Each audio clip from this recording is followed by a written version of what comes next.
just kind of, I'm gunslinging right now on this one. All right. Let me think about it. Hey guys, we're ready for another great week. Nope, we're on day 2. Let's try again.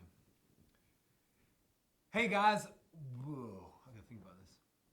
Hey guys, our passage today comes from Colossians chapter 3 as we continue to see what it looks like to build on the solid foundation, to build our lives on the teaching of Jesus. We want each day this week to look at a different passage to help us understand our main passage of the week, which is found in Matthew chapter 5, verses 13 through 16. Remember, we want to be the salt of the earth and the light of the world. We want our faith to be functional.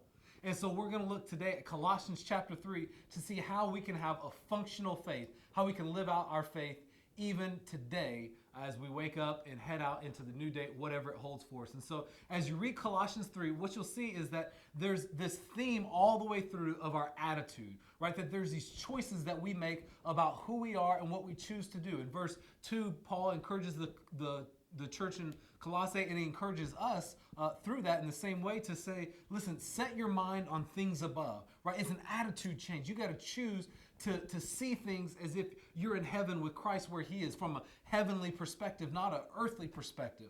He talks about how we're to clothe ourselves, not with the things of the old, of the sinful things. He lists out 10 different sins. We don't want to clothe ourselves with that, but instead, like a jacket on a cold winter's day, we want to clothe ourselves with things of God, right? And so I want you to look through that, and as you look through and see the attitude of what it chooses, what it looks like when you choose to live out your faith, what you'll see in verse 17 is that Paul lays out this command, in this overarching command. He says, and whatever you do, in word or deed, do as if you are doing it for the Lord. And so that's what I want us to think about today, is that whatever we do, from the most mundane to the most magnificent, let's do it as if we're doing it for the Lord. And so today, as you're headed out to school or work or wherever you're going, this is my challenge for you.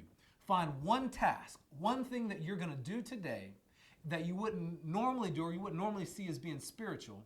And today, choose to do that for God. Do it with the spirit of thanksgiving for God. So if you're heading to football practice, choose to practice today as if you were practicing for God himself. If you're heading into schoolwork, man, take an attitude, a work ethic into your classroom, even if it's physics or chemistry, that you hate that class. Take an attitude, a work ethic in that class that you're going to study and pay attention and work on that class as if you were working on it for God.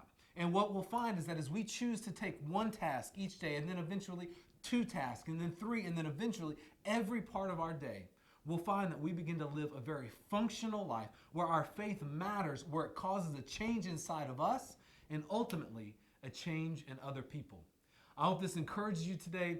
Remember, our memory verse for today is Matthew 5:16. That's the verse of the week. We want to be a functional Christian.